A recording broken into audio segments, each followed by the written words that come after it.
acting, the enacting, and how that plays out in our lives. I'm Veronica, and I'm joined by my beautiful partner, Kim. Hey, Kim, and we are the Hello. frequency effect, previously known as energetics, now known as the frequency effect. And we're so glad that you're here.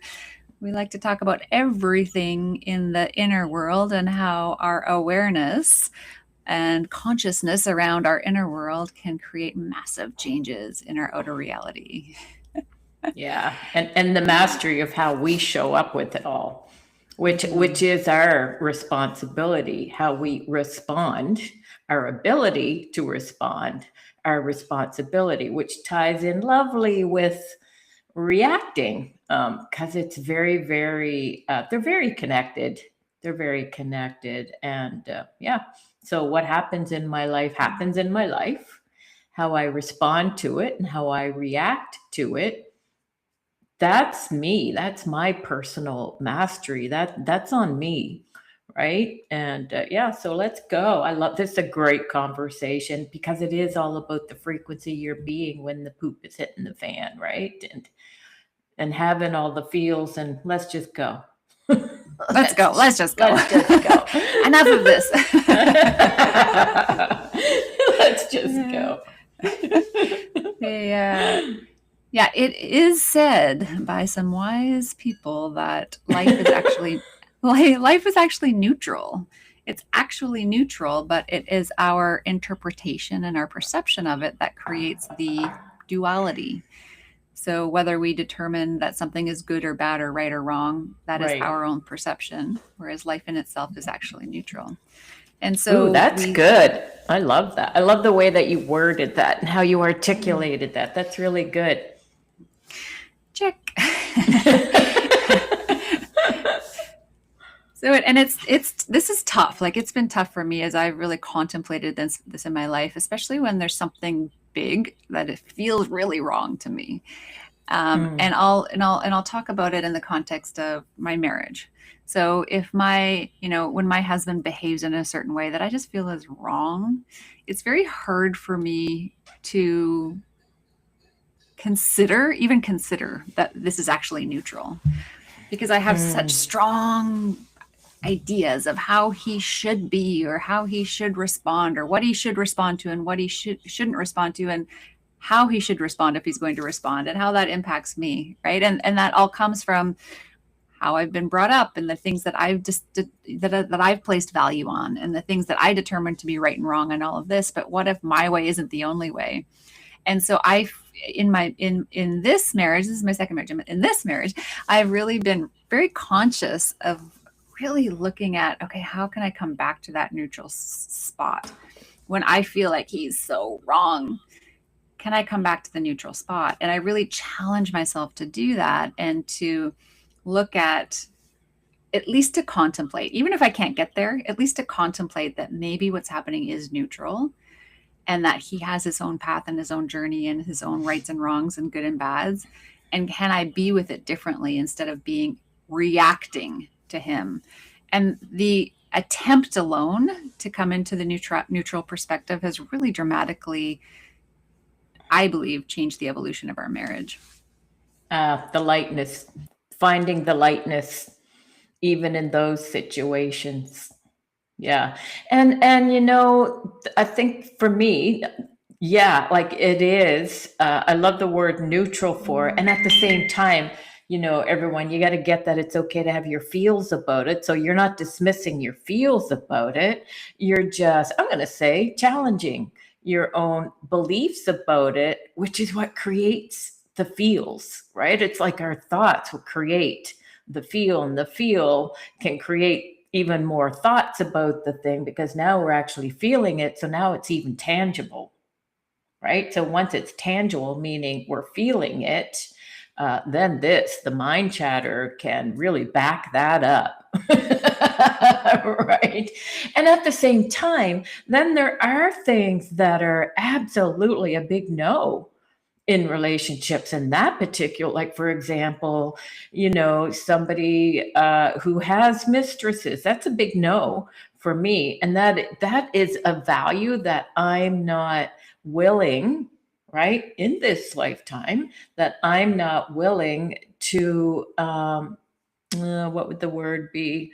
I'm not willing to let that be okay just because it's just my interesting point of view, right? And so there are certain things that seem to, I don't know if would you say they go beyond values, or I don't know what it is, but this is just not acceptable for me, is that thing. But yeah, I would say most of the stuff that we react to in all relationships, including our relationship with what's on the darn news. I was going to swear, but I didn't. Right. And so even that is a relationship that we're having with what's going on in the world. And so it's so easy to react. And yeah, you were going to say something, Miss V. What was it? Was I? I don't know. I think no, but I guess what I was going to say is yes, you're right. Like when I'm talking in this context, I'm not talking about violence. I'm not talking about abuse. I'm not talking Right. about, Thank you. yeah, the extremities. I'm talking about, an otherwise healthy relationship that sometimes just feels like it's almost too Yeah. much. Yeah. And then it's like, I don't know if I can handle this. He's so wrong. Yeah. And I'm sure if I told all my girlfriends, they would also agree he's so wrong. Right. Exactly. Exactly. Yeah, no, that's exactly it. It's like, those daily living things that we can react to. And, for me, it's about noticing for myself, again, what's the frequency that I'm being in this moment, noticing for myself my own reaction and how I respond to that, again, is my self-mastery. That's my choice. So do I want to react to it externally, or can I just notice how I'm being with it in the moment, right? And respond in a way that is more in alignment with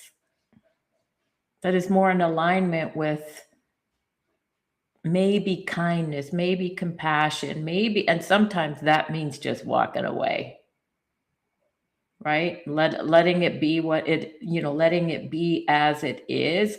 And I just need a little bit of distance from it right now. That's how I'm responding right now, instead of reacting and going, right? Instead of reacting, which it's a choice, I can do that. Or I can respond differently by, like I said, walking away, or just kind of noticing the whole thing. Sometimes for me, I like to see it a bit as a movie. And I know that's such an old cliche, right? And it's like, I can notice it. And listen, for me, I'm going to say there's probably, I don't know, there's a lot of things that I don't waste my energy on. There just is, right? So if I was to react to all the things, oh my God, right? That would just, yeah. And so I don't. He might feel like I do, or the other people, whatever, whoever, if they only knew how many times I don't. That I don't say anything, right? And so that is, that is my own, that's my choice. It's like, if it's something that needs to be discussed, in that moment might not be the time to discuss it.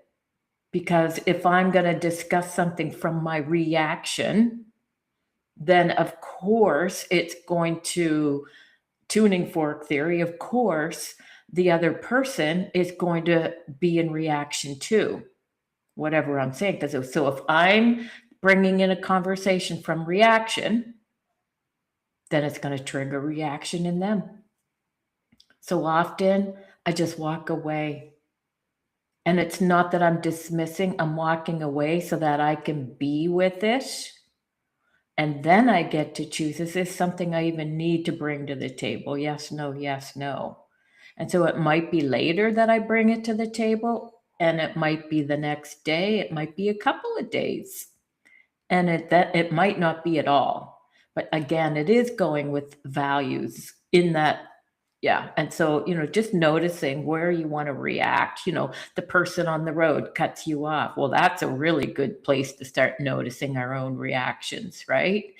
And so just start noticing what you're reacting to, and just kind of looking and giving it a pause and a little bit of breath and a little bit of space to see how you are being with what you're experiencing, how you are being with what you're experiencing, right? Exactly. And you were bringing up in a conversation, I think last week, about the Yes. re and react, and how it's that those two letters are indicative of the fact that the the action in the moment is in response to, or it is curated by everything that we've lived before. So it's a repeat in some Yeah. way. So as we react to something, it's a repeat based on all of the things that have led up until this moment. And so we're not, when we're reacting to something, we're not approaching it from a neutral perspective. We are taking everything from the past up until this moment, and our response is really curated based on all of that. And so it's a really great awareness. We talked about this in the last call too, where we were saying that, neuroscience actually says that our brain makes a decision 10 seconds before we're consciously aware of the decision, because there's so much programming going on. And so, like we said, the self mastery is challenging ourselves to contemplate, to pause, to come to the neutral space, and to really ask ourselves, what is it that we'd like to create here? And so when I think about my marriage, just using that as an example, and if I zoom out, what is it that I want? I want a really healthy, luscious, loving, caring relationship. So these are not my words, but is this moment of self-righteousness worth the sacrifice of all of that? Or am I willing to allow myself to pause? Sometimes it feels like I'm being a warrior, to not react. Like sometimes it takes so much strength to not react to the situation. I feel like I feel like I'm a warrior at battle. And so but if I can choose that, and if I can find the strength to really contemplate, what is this creating, what is this reaction creating, and what could a different reaction create, even if, like, to your point, it's walking away. And we can do those in all of the moments. We begin to go on a different trajectory. We skip, what is it, like the train tracks, we go on a different train track. And then Yep. our relationship, our life starts to take a different path than if we continually allow that reaction to occur. Yeah. Yeah. I love that. Yeah. What was it? You just said something. So yeah. So the reaction is an action that we're doing again. It's an action that we're doing over and over and over. And because we've never found neutrality with it, so to speak, that's why it triggers us again over and over and over, right? And the walking away thing is a way to take a pause and have space, but it's not walking away in the way of being angry or dismissal. And it's like I said, if you are angry about it, that's cool too.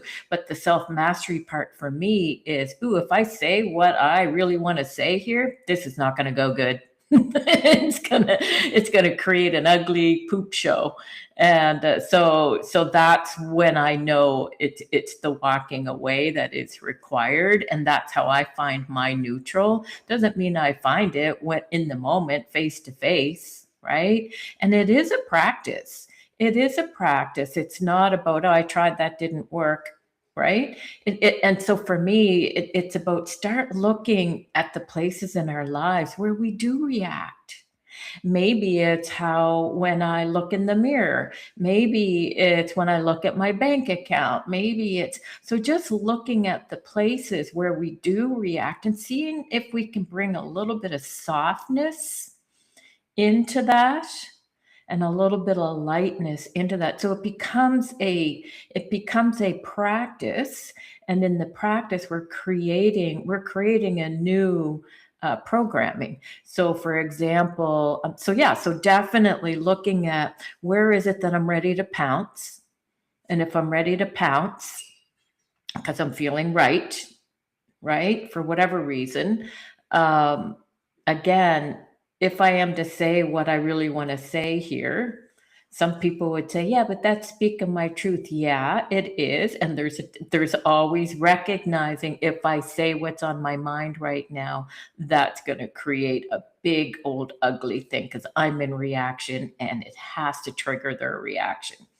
It might not be the time to speak your truth, right? So that's the checking in. That's the checking in. If I say this, if I do this, what, is now the time?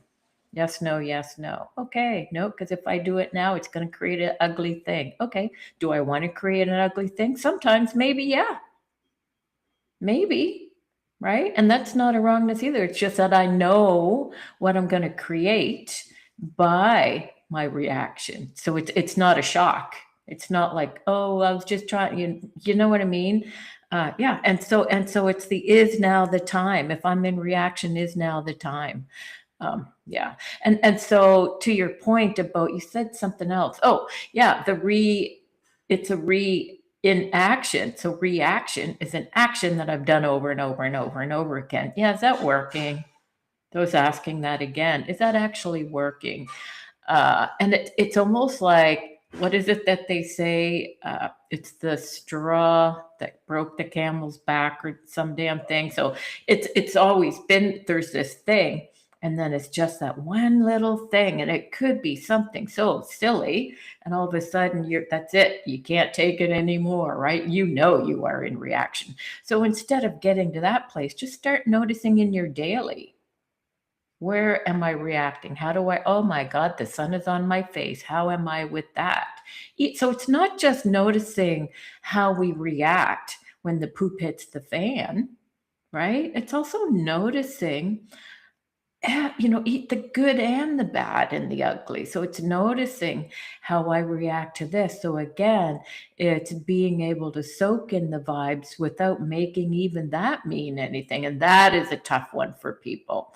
It can be. Let me get rid of the it is. Let's just do it can be.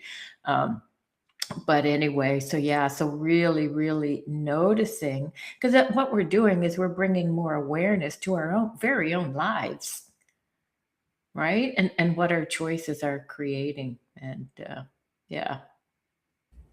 Yeah, I love that you brought up the, looking at how we react to the great things in life, right? Like sometimes we can be very dismissive of the good things. Yes. Right. And we think, oh, yeah, this good thing is happening, but, right. That's where the yeah buts come in.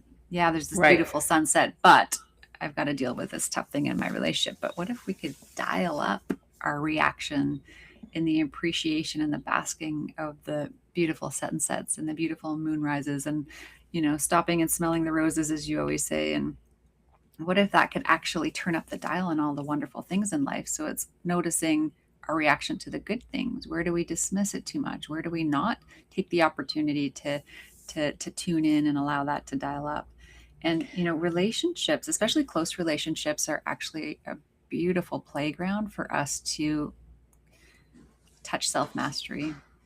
We think about, when we think about relationships, the story we've been told is that we want to get the perfect relationship with the perfect person, and we want them to check all our boxes, and we want them to be really easy to be with. And I think there are moments of that and there are occurrences of that, but the reality is that especially intimate relationships, whether it's like a relationship like you and I have, or a marriage, or, the relationship I have with my boss, they're really potent opportunities for us to tune into that self-mastery. So where can we shift from this person is doing this thing to me and I'm reacting to it, to, okay, what's here for me? What is this interaction gifting me? What opportunities do I have to tune into that self-mastery? Because when I can tune into it when it's ripe and raw and is tough, that's when the true transformation can come. And when we transform that inner environment, then our reality and what we're experiencing is also changing.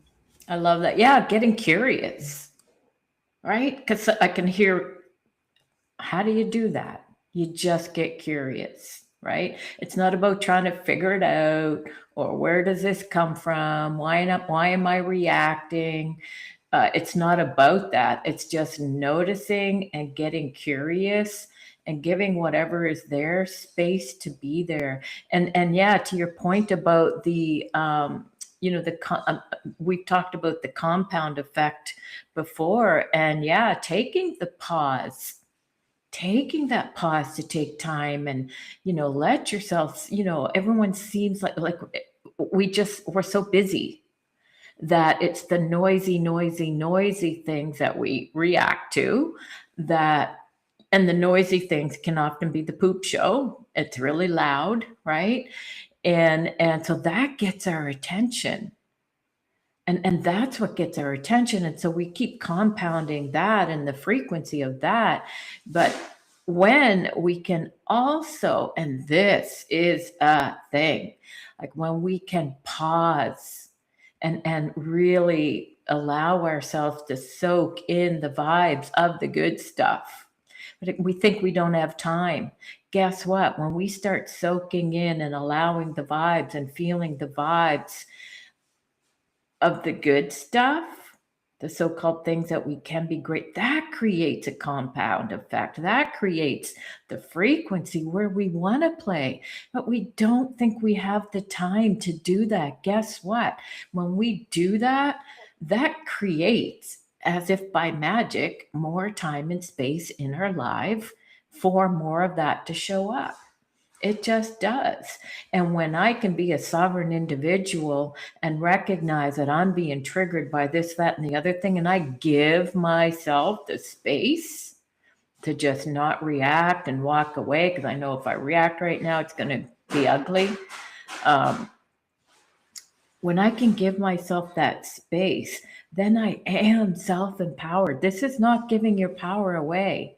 This is when I am so empowered and I'm so aware that I'm wanting to pounce right now. And it would be really easy because this is what's true for me. And I'm being told to live in my truth. Yeah. And be so self-empowered and so self-aware that, you know what? I'm just not going there. I'm just not going there. I'm just going to walk away, give myself a little space. I'm not dismissing it. I'm just going to walk away because I know if I pounce, what it's going to create, and that's not going to be pretty, right? And then there's who's good, all that. That is empowerment. That is self-mastery. That is sovereignty. I'm just not going there. My energy isn't going there. My frequency isn't going there. I get to walk away and be with it. But what about if we also did that, as you said, when the good stuff, when it's a sunny day, when it's, oh my God, look at that bird in the tree. Can I actually pause even in those moments and be with that? Like you said, we tend to dismiss those easy because they don't demand. That's what it is, isn't it? Those don't demand our attention. They just don't demand our attention. But what if we played in the frequency of that for the effect that it will create?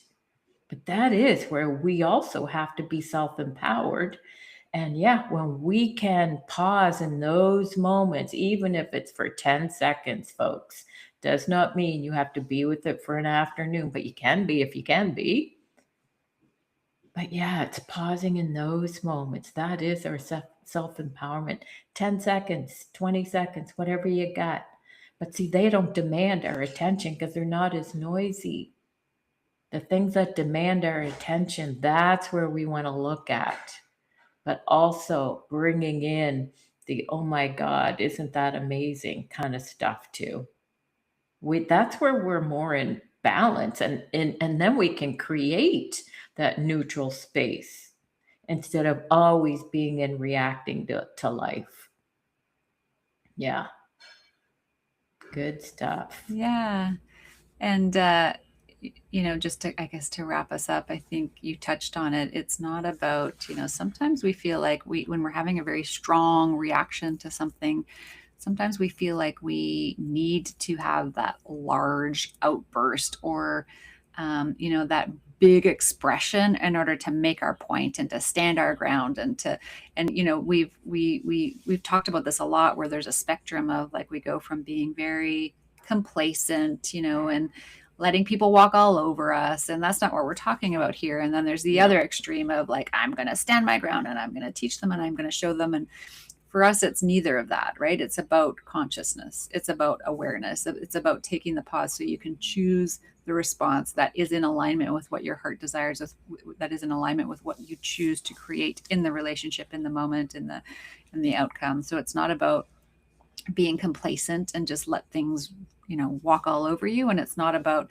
having strong outbursts because you have to prove a point or force someone to see things your way. It's about like, what can this pause give me? What can this contemplation, what can this curiosity offer to me so that I can be in alignment with what with my truth and with what I want to create here. And then when you're in that place, then then be willing to have the conversation. When you're in that space of being able to be with it, then go back and have the conversation if it's required. Then go back and speak your truth if it's still right. And so there's that. So it's, yes, it is about speaking your truth, but not from a place of reaction or anger. I mean, yes, that happens. Being human is messy at times, right? And so before we get off, I just want to say a quickie. I'm getting up. I know I went there too. I was like, all right. Okay. Yeah. And so, just noticing our thoughts around it all. And so, for example, I go through periods where I have no problem getting to sleep. That is not a thing for me. I go to sleep. I lay down, I go to sleep. It's really cool. But I'll also go through periods where I might wake up at 1, 2, or 3 in the morning and stay awake until daylight. And then I crash, right? And so what I noticed myself doing probably 20 years ago was I would in the middle and like, oh, I'm going to be a wreck tomorrow. I'm going to be a mess. I'm going to be so tired and I've got such a thing. I got all this busy stuff. And so then I started noticing, well, wait a minute. I'm programming myself to be a mess tomorrow, right? I'm programming myself. And if it's true that every cell in the body is listening, right? The universe has my back. And then guess what? I end up creating this, I'm going to be a mess tomorrow. And then, I get to, then I'm actually right about it. And it's true. So my reaction and my thoughts to me not sleeping through the night creates that for me because I'm such a powerful creator. We all are. We're co-creators. And so I started noticing that about 20 years ago. And so then I started reprogramming it, going, you know what? Whatever amount of sleep I get is exactly, and this is so true. Like right now, I'm on about day 7 of almost no sleep. That's bizarre. Most people would be like, I don't know how you would function. So I'm getting a couple hours a night, but I can still function. I didn't need, and this is just me, I didn't need to cancel today's call because I know I'm like, hey, Veronica, it's got my back. And if I don't make sense, because, I am on about day 7, that might be, probably about day 5, actually, waking up at about 2 in the morning and not getting any sleep. And then I crash in the morning. But one of the things that I know is no matter what I seem to get the amount of sleep that I need. It's bizarre because most people were taught that, no, you need 8 hours sleep. And I know so many people that they are so determined that they need 8 hours sleep. And do we? Like, is that actually true? And so, but if I believe it's true, then that's my reaction to me not getting any sleep. I'm going to reenact that over and over and over. So it's about challenging our beliefs, challenging those thoughts, and how I respond to all of that. It's not fun to lay there or do whatever, right? But hey, I do know, and it's true for me. I always get what I need. Right now, how, like I said, a lot of people like, I don't know how you function. It's like, I don't know either. I don't have to know. All I do know is that I do. Right? I don't need to figure it out. And so I just wanted to add that little caveat that this is how in our daily lives, how powerful we are in what we're creating. Even when it comes to, oh my God, I didn't get any sleep. I'm going to be a wreck tomorrow. Really? Okay. The universe says, okay. And your body says, okay. Right. And so even noticing how we react to everything. And this is, a daily practice of noticing how you react to being late. There's no sense looking at the time on the clock and freaking out about it. I learned that one a long time ago. That's what creates road rage. But what if I'm already in the car? At this point, I'm going to get there when I get there. That's it. No sense even looking at the clock anymore. It's not going to be nice. It's not going to create anything for me that creates ease. I'm in the car. At this point, I'm going to get there when I get there. So how am I reacting even to time? Right? Even noticing that. That's on me. That's on me. Right? So that was a big one for me back in the 80s. I learned that one. Road rage does not work. Being angry at other people does not work. In the bucket Right? seat cars, yeah, the big benches. Exactly. All right. Well, thank you. Inviting everyone to contemplate your reactions as you go through the next few hours and days and weeks. And thank you for being here with us. We appreciate your watching, your listening, and your contribution. If you have participated, you have contributed to the consciousness that's come forward. So thank you, thank you, thank you. If you think this conversation could benefit anyone, we appreciate you sharing, as that helps us a lot. Liking, subscribing, you can reach out to us. We also have, as you may know, a 2-on-1 program called Unstoppable, which is where you can work with both Kim and I for 3 weeks. And the folks 3 that have gone months. through that, 3 months, yeah, thank you. 3 months. And the folks that have gone through that cannot say enough good things about how incredible it is to work with 2 instead of 1 person. So inviting you to explore that if that feels like a calling for you.